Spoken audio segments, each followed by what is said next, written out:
Now, thank you very much for inviting me to talk to the Rosh chodesh group, which I have done in the past. I can't remember what I spoke about last time, but it wasn't this. Oh. Shirley has given me half an hour or so. It's necessarily going to be very superficial in a way. If you want a slightly deeper look, which is still not getting really into the nitty-gritty, but it'll give you more, I will send to Shirley a link to a 2-hour lecture that I gave in May of 2020. Some of you I can see on the screen were definitely present at that lecture. It was part of an 8-week medical ethics course that Avril Gatov put together, and we have recordings of all 8 weeks. This was week 6 when we dealt with assisted fertility techniques, and that's available to you on YouTube. I'll send you the link, Shirley, then you can send it out to anybody who wants to look at this in some more detail. So I'm going to give a whistle-stop tour really through the concept of assisted fertility, and specifically with the problem that arose with IVF at a suitor, whereby it seems that the wrong embryo was implanted into the mother. You might ask to start with, well, how could that possibly happen? Well, mistakes happen. Most hospitals have safeguards for this not to happen. Certain hospitals have full-time shomrim, full-time supervisors, whose job and total job is just to prevent such a thing. But mistakes happen, you know, even in 2021, 2022, people go into hospital and have the wrong leg cut off. So, you know, bad things do happen. It's, I think, surprising to me that this is the first time that we've heard about it. I'm sure it's happened in the past and we haven't heard about it. So we'll talk about that in a little bit of detail. So let's just think about where we start with. The idea of assisted fertility is very old indeed. Let's just think about our own Torah. There are instances, are there not, of surrogate motherhood in our Torah. We've read only in the last few weeks of the parasha, we read about Sarah, who was infertile and used Hagar, her maidservant, effectively as a surrogate mother, because she was unable to have a child with Abraham. Hagar had a child with Abraham, and the idea was that that child would, in some way, be Sarah's child. It didn't work out that way, but that was the idea. We're going to read in the next week or two as well about Rachel, who was unable to have children with Yaakov initially, and she gave her handmaiden, Bilhah, to Yaakov. And the idea was that her family would be built up through Bilhah. So the idea of some kind of assisted fertility is very ancient. It's nothing new. As Shlomo HaMelech wrote, Ein chadash tachat hashemesh. There's nothing new under the sun.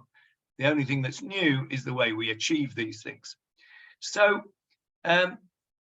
if we go into the more modern history of assisted fertility, we're talking about couples who are unable to have a child initially. That's how it all began. It's now increased to people who clearly alone are not able to have children. So, for example, same-sex couples, that doesn't work naturally. You need to have some assistance there. Single people, single women, single men nowadays want to be mothers or fathers. And as the old saying goes, it takes two to tango. and therefore they can't do it on their own. They have to have some assistance. But it all started as a help to infertile couples, and that's where we'll concentrate most of our discussion tonight, about couples who are not able to have children in the natural way. So the first and most simple way of assisting these couples was what's known as artificial insemination. The sperm of either the husband, which was known as AIH, rather an unpolitically correct terminology today. AIH, the artificial insemination by husband. So you would take the husband's sperm and, using a catheter, would insert the sperm into the uterus of the woman. So in other words, you do away with the act of intercourse, and you do away with the problem of weak sperm. Each ejaculate has millions and millions of sperm, and of course it only takes one to do the job, to fertilize an egg. But most of these millions and millions of sperm die on the way, and only the strong survive, and it only takes one to get there. But in many situations it doesn't work, and infertility, which is usually described as 12 months of unprotected intercourse without pregnancy, at that situation, sometimes it's attempted to do artificial insemination. Now, if the husband does not have any sperm for whatever reason, has a problem with testicular production of sperm, maybe he had mumps as a kid, or there's a problem there, maybe he's had testicular cancer and has had treatment for that, and there are no sperm available, then you can use artificial insemination by donor, AID. Again, a term which has completely changed its meaning over the last 40 years. When I qualified, AID was a artificial insemination by donor. By the time I had finished my pre-registration qualification, AID with an S on the end had become a killer disease. So everything changes. Also, by the way, for those of you who are in English, you'll remember that AIDS also used to be a slimming tablet that people used to take in order to lose weight. That soon changed its name in the 1980s when the AIDS epidemic began. So AID, artificial insemination by donor, same technique. You take the sperm, this time of a sperm donor, and you put it into the uterus of the woman, and you hope that fertilization takes place from then on in the natural way. So that was AID and AIH. The next thing that we came across in 1978 was the culmination of this, although of course the research was going on long before that. 1978 was the birth of Louise Brown. I can see Susan nodding there, or many of you will remember the birth of Louise Brown in July 1978, the first what was known as test tube baby. That was the vernacular term for in vitro fertilization, or IVF. In vitro meaning in a glass, vitro meaning glass, i.e. in a test tube fertilization. When Louise Brown was born in 1978, I was just coming up to 19 years old. I was it was in the first year holiday of my medical school, and I happened to find myself in the middle of nowhere, in a place called Creve Coeur, Missouri, which is not far from St. Louis, Missouri, literally the middle of nowhere. And I'm watching the news, and up pops the Royal Oldham Hospital, which was less than 10 miles from my home in Manchester. And I'm there in a surreal situation there in the middle of nowhere, Creve Coeur, Missouri, watching the Royal Oldham Hospital and the birth of Louise Brown. And of course, that was a watershed moment in the assisted fertility. Since then, there have been hundreds of thousands, millions, in fact, of IVF babies born. Patrick Steptoe and Robert Edwards were the pioneers of that technique. And if anybody deserved the Nobel Prize, it was those two, for creating happiness for millions and millions of couples, to enable them to have babies. But IVF initially was not met with universal acceptance and approval, because there were all sorts of ethical issues here. Were we playing God by taking an egg out of a woman, taking sperm out of a man, and literally creating a baby in a test tube, and then popping it back into the uterus of the woman? And many ethicists, the more conservative, with a small c, rabbis and priests and ethicists, were understandably concerned about where this might lead. Would it lead to cloning human beings? Would it lead to multiple embryos being fertilized and then disposed of? And it raised all sorts of questions as to, when does life begin? Does life begin at conception, in which case life is being conceived and begun in a test tube? And then what do you do with the embryos that are left over? If they are life, and if they are human beings, then surely you can't throw them away. What do you do with them? Because the success rate initially was very low, and you had to create lots and lots of different embryos.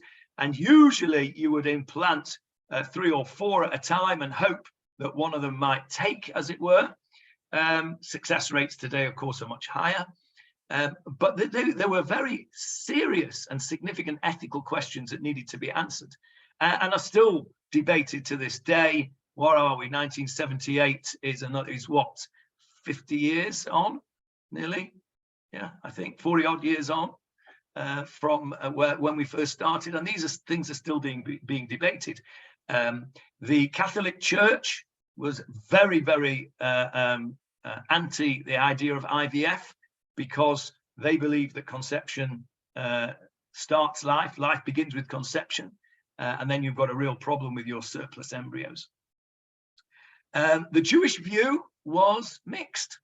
One of the more progressive type of views initially was, well, anything that can help to create children, we should do everything that we can to help. There were halachic problems that needed to be overcome. How do you get hold of the sperm? Because, of course, the wastage of sperm, in other words, the ejaculation of sperm outside of the physical act of intercourse, is forbidden in Jewish law. It's known as onanism, after Er and Onan, the children of Yehuda.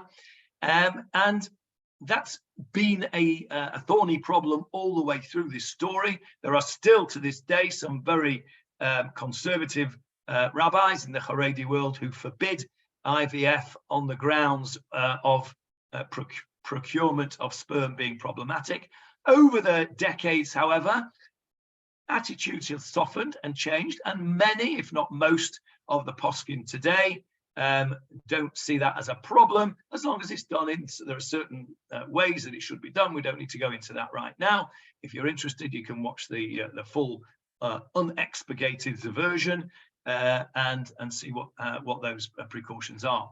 So then you have so that was straightforward, if you like, IVF. Then along came a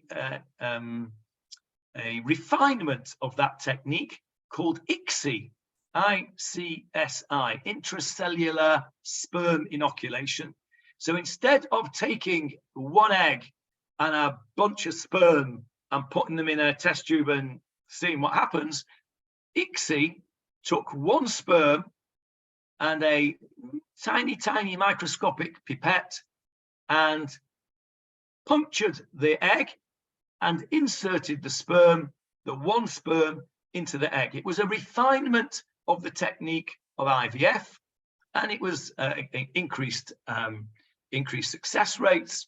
And that's, again, can either be done by donor sperm or by husband sperm. So IVF can be with the partner, the husband sperm, or by donor. Now, the issue of whether it should be donors or the husband was also a halachic question that needed to be answered, because if the donor was the husband, well, then we don't have any problems of genetics versus the birth parents, because in IVF, using the husband's sperm and the wife's egg, then the genetic parents are the same as the birth parents. The whole process is within this couple.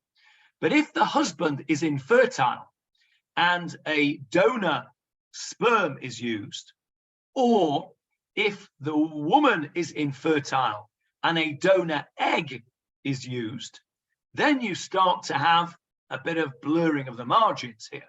Because let's say the first example, you have a donor sperm and the woman's egg.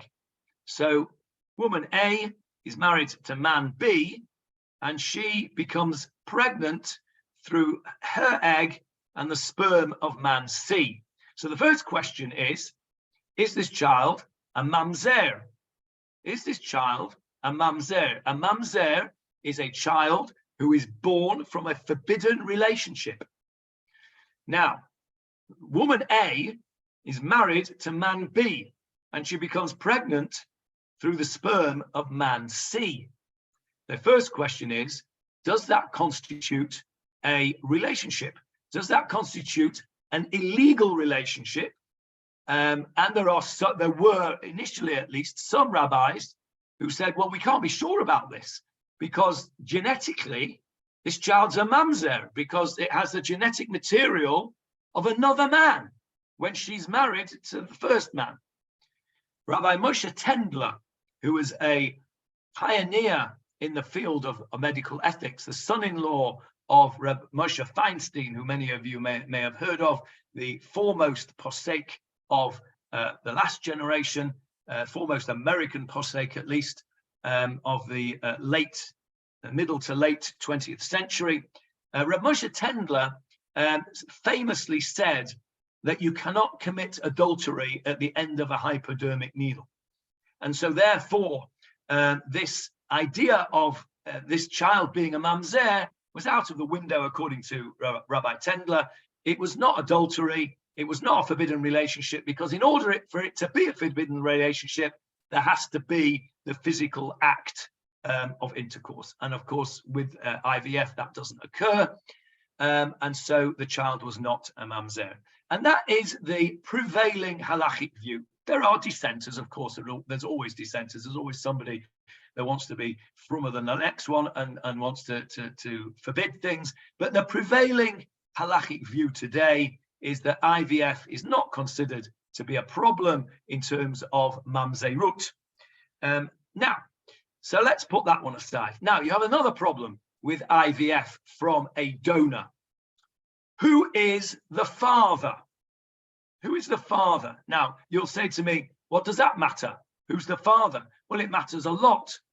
What about if man A, who's infertile, married to woman, no, man B, sorry, who's infertile, married to woman A, what if he's a Kohen? And man C, whose sperm we're using, is not a Kohen. This child, who is born to the wife of the Kohen, is he a Kohen? Because genetically, he's nothing to do with man B, but he's born from the wife of the Kohen. So is he a Kohen? And vice versa. What if man C, the donor, is a Kohen? Is the child a Kohen because he's got his father, his genetic father's genetic material? So he's a Kohen, he's got the genetic DNA. Or is he not a Kohen because he was not born to the wife of a Kohen? He was born to the wife of a non-Kohen. So that's a question. Another question arises. one of Yerusha, inheritance. What if man B or man C happened to be a multi-zillionaire? Okay, whose child is it? Who's going to inherit the multi-zillions? Or even the tuppence halfpenny, who cares, right? Who is going to inherit who? What obligations does the child have to the father in terms of kibud av, honoring one's father? So who is the father? So that's a complication that we have to consider. The parentage when it comes to IVF or even AID for that matter with a donor. Now, that's one problem. And it's also a very big problem, by the way, in all types of donor fertility. There's another problem of something called yichud. Yichud, the laws of yichud, means that a man and a woman cannot be secluded in the same house or same room alone for any period of time, which is why when you should always have a chaperone when you go and visit somebody of the opposite sex for any long period of time, and certainly not overnight. So what happens if the child of this IVF donor is a girl who's not related genetically to her adopted father, as it were, because she's the genetic material of man C, but man B is her sort of adopted father because he's married to her mother? Now then, you've got a problem of yichud. When she gets to a certain age, do we have a problem of the girl being alone with her father? Is he her father? Do the laws of yichud still apply? Or do they go out of the window? These are all questions, none of which I'm going to answer tonight because we haven't got time.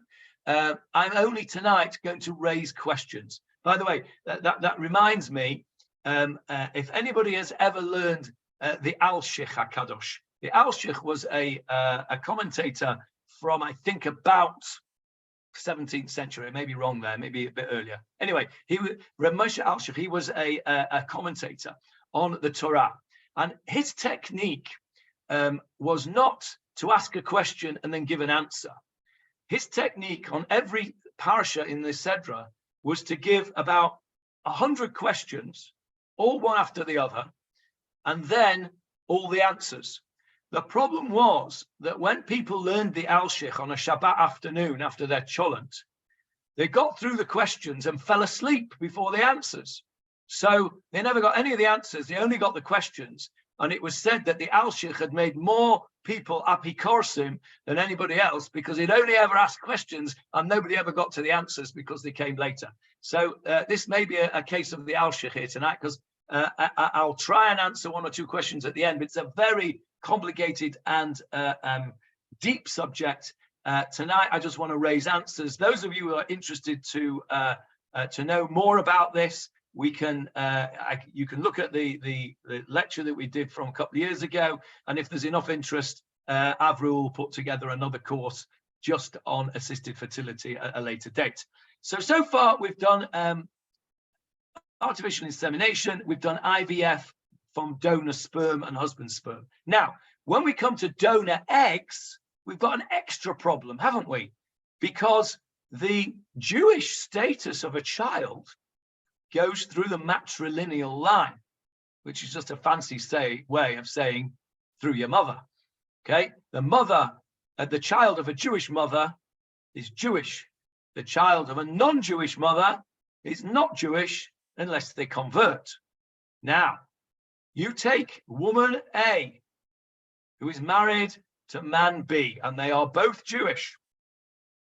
But woman A sadly doesn't have any functioning eggs.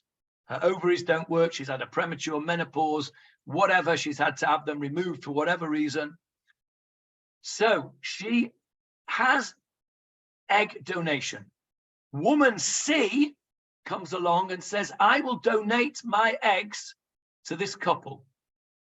Whether they're paid for it, they're not paid for it, that's another ethical question as to whether altruistic donation should only be the type of a donation allowed, or whether people can be paid for their donation. That's another issue that the ethicists had to deal with. But for the moment, let's put to that one side.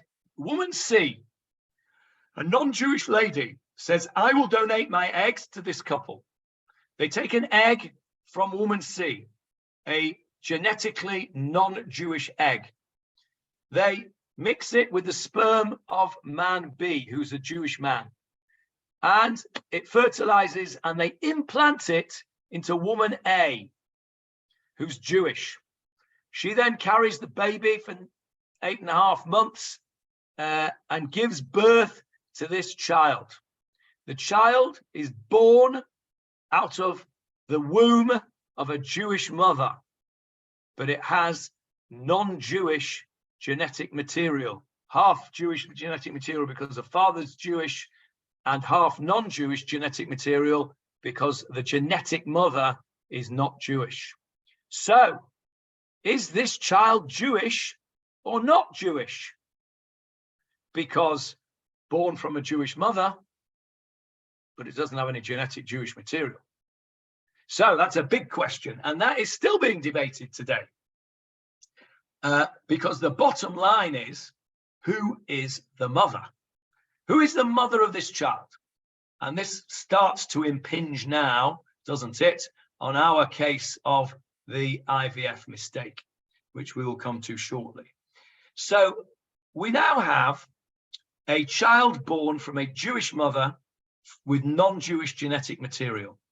Make it worse, if you like, and let's say the husband was also infertile. So you have non-Jewish sperm and a non-Jewish egg, and you mix them together, you have a completely non-Jewish baby, and you implant it into a Jewish mother, and a Jewish mother gives birth to that child. Who's the mother? Is the child Jewish? Is the child not Jewish? You can argue the same if you go back even further steps. What about adoption? Okay, what about adoption? Well, we know what happens in adoption. Adoption, a child has to go through conversion in order to be Jewish. But in our case, this child's been born from a Jewish mother. And as far as I'm aware, every child born from a Jewish mother is Jewish. So do we have a problem? The answer is yes, we do, because every child that's born from a Jewish mother, we know has got Jewish DNA, because it's got the mother's DNA. We watch the child being born. We know where it's come from. Okay, we don't know who the father is, but we know who the mother is. And that's why, of course, it goes through the matrilineal line, because we can be certain who the mother is. But along comes egg donation, and suddenly we can't be sure who the mother is. And so there is halachic debate about who the mother is in this situation. There are three opinions. Okay, there are three opinions. One opinion says it's the birth mother. The birth mother is the mother that carries this child, the mother that gives birth to this child. That is the mother. The child is Jewish, and she's the mother. That seems a bit harsh on the genetic mother, and there are other opinions that say it's the genetic mother. We said it was a Jewish mother originally because there wasn't such a thing as a Jewish mother giving birth to somebody else's child. Now there is, and we have to take into account that the genetic material of this child is not Jewish, and therefore the mother is the genetic mother, and therefore the child is not Jewish, and therefore would need conversion. That's the second opinion. The third opinion, which is a wonderful opinion, and I love it, not least because the person that said it is my halachic hero, Reb Shlomo Zalman Auerbach, Zatzal, and he said, I don't know. And that was what made him so special. Reb Shlomo Zalman Auerbach was one of the greatest poskim of the previous generation. I think he died in about 1994, something like that. He was somebody who was incredibly thorough, never gave a psak until he knew exactly what he was talking about, changed his mind several times regarding scientific issues as knowledge developed, and he was not afraid to say, I don't know, and he was not afraid to change his mind. And that was very, very unique amongst the Gedolei Hador, amongst the great rabbis of the generation. Most of them had an opinion and stuck with it through thick and thin. Reb Shlomo Zalman Auerbach was always open to more knowledge, new knowledge, and to changing his opinion if that was appropriate. And he said, bearing in mind that he died at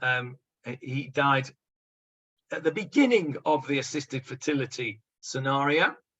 I don't think he did die in 1994, thinking about it, because I think he was alive at the time of IVF. Anyway, he's no longer alive. He died in the last few decades anyway, doesn't matter. He said, I don't know who the mother is, and therefore there are two mothers. They're both the mother. And I happen to think that's a wonderful psak. They're both the mother. So what do we do about Jewish status? So he says, well, we will do what's called Geirut Lechumra. We will do a conversion just in case, but there are two mothers. Two mothers, meaning the child is obligated in Kibud Aim twice, and if there's anything to inherit, they inherit twice. Those are the three different opinions. I will send out via Shirley a summary of the halachot of these things, and in that summary you will see, if you're interested, which rabbis hold which opinions, and you might be surprised to see some names that you recognize there and the opinions that they hold. So that's an issue of motherhood. Now, in our situation, what we've just described, which is IVF by egg donation, we've got something going on here where there is a connection. Now, you can have a surrogate situation the opposite way round, can't you? So if you have a couple whereby the lady is able to get pregnant, but sadly she has recurrent miscarriages for whatever reason, she's not able to carry the child to term. So then you can do in vitro fertilization. So woman A is married to woman B. No, that was a Freudian slip. Woman A is married to man B, and woman A has recurrent miscarriages. So they take an egg from woman A and a sperm from man B, and they fertilize them. And let's say they're both Jewish. And you've got a totally Jewish embryo with the genetic material of these two parents. But woman A can't carry the baby. So they go to woman C and they say, please, will you act as my surrogate mother? Will you act as my uterus? Will you act as my incubator, in effect? And they implant the embryo, which is made up of woman A's egg and man B's sperm, into woman C's uterus. Woman C then gives birth to the baby. Woman C is not Jewish. This is the flip side of what we said before. Now the genetic mother is Jewish, but the birth mother is not Jewish. And then we've got the same problem of halachic status. The same principles apply. There are those rabbis that say the birth mother is the mother. There are those that say the genetic mother is the mother. And there are those that follow Reb Shlomo Zalman Auerbach that say they are both the mother. And the same principles apply. Now, I'm running out of time, so I'm going to just whip now over to our case that Shirley asked me to speak about. And that is the case that happened in Asuta Hospital recently, whereby the wrong embryo was implanted into the woman's uterus. This effectively has turned the woman into a surrogate mother, because what I just described to you just now was woman A and man B who've created a baby and given it to woman C to incubate and to give birth to. Effectively, without their knowledge, that's what happened in our case, because woman C and man D created an embryo, and woman A and man B created another embryo, and the wrong embryo, CD embryo, got put into A. Effectively, that embryo that A carried has got no genetic material, or almost no genetic material. By the way, the latest research shows that there is a little bit of maternal DNA from the carrier mother that enters into the baby. Small amount. That's fairly new research in the last few years. So you have effectively, woman A has carried couple CD's baby as a surrogate without their knowledge. So who's the mother? Who's the mother? Well, according to the rabbis that say it's the birth mother, it's mother A's baby. Problem is, you've got mother C, who's her genetic material, and worse than that, you've got D, the man, who's married to C, but A has had his baby. What a mess. And then you've got man B, who's got a child who's nothing to do with him genetically. So this is a big mishmash. And add to it all that this was entirely without consent. If you do it with consent, then at least beforehand you can go through all these possibilities. You could go through all the different scenarios. You can explain to the parents what the scenarios are, and you can get some kind of consensus and agreement, and you can even get written contracts drawn up, etc. Here, this was all entirely without consent. And what's more, I don't know what the current situation is, but at least initially, they didn't know who the genetic parents were. It may be that they do now. I'm not sure. I'm not kept up with the story. But let's assume for the moment that they don't. That makes it a little bit easier. If they don't know who the genetic parents are, well, you know, it makes sense, doesn't it, to have the birth parents at least as the parents. At least this kid's got some parents. Otherwise, this kid's got no parents. But let's assume for the moment that they find out who CD is. They find out who this genetic material is. It really can't be that difficult, can it? Because they've got registers of all these people who've created embryos. All they need to do is take a bit of DNA from the baby, and it shouldn't be that difficult to find. So let's assume that they find it. You've then now got yourself a right royal legal battle, a halachic battle, and a moral battle here. And this is the problem that has now arisen. Who is the mother? Who is the father? Are there more than one mother? Is there more than one father? Is there an issue of geirut necessary? Is there an issue of kibud av v'eim? Is there an issue of yerusha, of inheritance? Is there an issue of yichud, of being enclosed with the opposite sex when it's not your family? All of these questions are exercising the halachic minds currently. There has been volumes and volumes written about it. I've got a summary document which I can send to you via Shirley, and the answers to some of those questions are available on the 2-hour version if you've got the stomach for it at some later date. But I'll stop there for now, and I will try and answer any questions. It's now, 10 to 9? Let's say 10 minutes, and then I'll disappear because I want to go and watch the footy.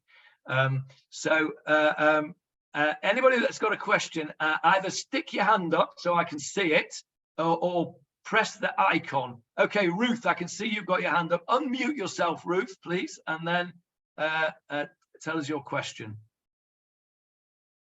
It's hardly the same thing, but has anybody ever seen the film called The Other Son? Where called The Other Son. 2 babies were swapped by mistake during the Scud missile outbreaks here in Israel. in one of the hospitals. The Jewish mother got the Palestinian baby, and the Palestinian mummy got a Jewish baby. And it wasn't until they both were going into the army and had their bloods taken and were found out that they hadn't got the same blood as their parents or whatever. And then was all the story about what happened to the Jewish boy and what happened to the Palestinian boy.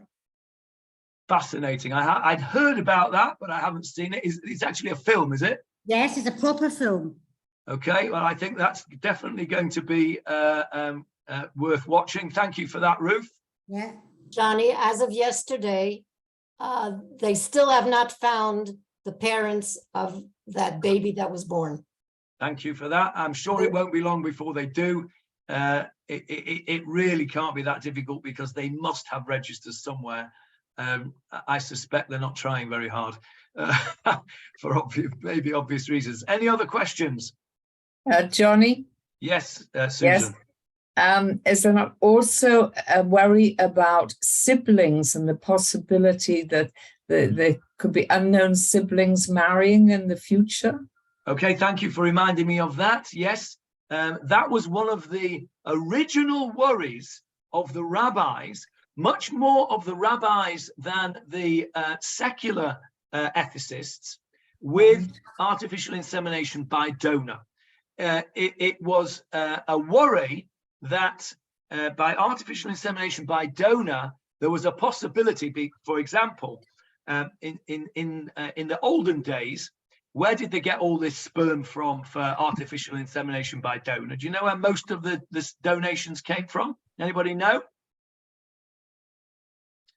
Susan, ask your husband, he'll tell you. I will. Right. It came from medical students. Oh. Right? Medical students were notoriously hard up, okay, and notoriously hardworking, and apparently they are working so hard that it was very hard for them to find girlfriends. So it was a perfect solution for the medical students to go to the sperm banks and kill several birds with one stone. I won't go into details. And they were paid their expenses, as it were, for providing sperm donations. And many medical students, not me, by the way, in case you were thinking, availed themselves of this. And there are lots and lots and lots of children born from sperm donors. Now, if you think about it, if you have a sperm donor whose sperm is used widely, it's possible that two siblings will come and meet one another, and then you've got a problem of incest, okay? Because if one sperm donation baby meets another sperm donation baby and don't know about it, and they fall in love and get married and blah, blah, blah, and it's happened. There are definitely cases who have found that they are genetically half brother and half sister, and it's definitely happened, and so it's not something that. Now the halachists, they were very worried about this, as Susan pointed out, and therefore there were many rabbis initially who forbade artificial insemination by donor, and by extension also IVF by donor. Nowadays registers are kept, and therefore it can be established if a person who is an IVF or an AID baby meets somebody else, then it can be checked that they are not the same. But in the early days, there was no registers. It was just, you went in, you did your business, and you got your money, and off you went. And so there was no register. And this was a big problem. The secular ethicists were not all that bothered about that, because the chances of it happening were very, very slim. And therefore they said, okay, well, on balance of probabilities, it's very unlikely. And so whilst we recognize it as an issue, we're not going to get too het up about it. The halachic decisors, the halachic poskim, did get het up about it, because they even that a very, very outside chance of incest was abhorrent to them, and they weren't very happy with that. So that was that point. Yes, thank you for raising that, Susan. Thank you. Any more questions? Pamela, you've got your hand up. I'd like to know if you have any information, Johnny, on the halachic view regarding freezing eggs. Many single women today freeze their eggs in the hope that they'll be married later on, but unfortunately will not be able to produce eggs. Okay, there is no halachic issue with doing that at all. You don't have the problem of procurement like you do with sperm. The question of freezing sperm for later use is a more difficult problem because of the problem of onanism, of actually procuring the sperm. But in terms of freezing the eggs for later use, there is no halachic objection to that at all. Thank you. Susan Kernitz, you have to unmute yourself, Susan. Okay. Johnny, first of all, thank you very much. It's so interesting, this. I just want to know, do the children of these births who don't have their own father, that is done from father C or D, is there any rule or anything that they want to know who their fathers are? Does this ever come up? It depends. It varies from country to country in terms of the law, and in America it varies from state to state. So there are certain places which are very conservative and don't allow that information on the basis that if that information was available to children later on, it would discourage donors, because the last thing you want is 100 kids knocking on your door saying, "Hello, Dad." You know, so there are places that say they keep it secret. There are other places, more liberal places, that say no, it's a child's right to know who his father is, and if he was, I don't know, foolish enough to be a donor 20 years ago, well, then he can expect the knock on the door. So it varies from state to state and from country to country. Thank you. Halachically, there is no. Halachically, it would depend on who is the father, who is, and that's quite clear, because halachically the adopted father, if you like, has had nothing to do with it. Okay, he's a completely innocent bystander. He's not the father at all, according to halakha. There's only one father, and that's the genetic father. It's not like the mother, where there's a possibility of having two mothers. You can't have two fathers. There's no such thing as adoption in Jewish law, halachic law. There's no such thing as adoption. You can't become a father except via genetic material being part of the baby. Okay, one last question, anyone? Okay, I shall now say goodbye. I'll stop the recording now, and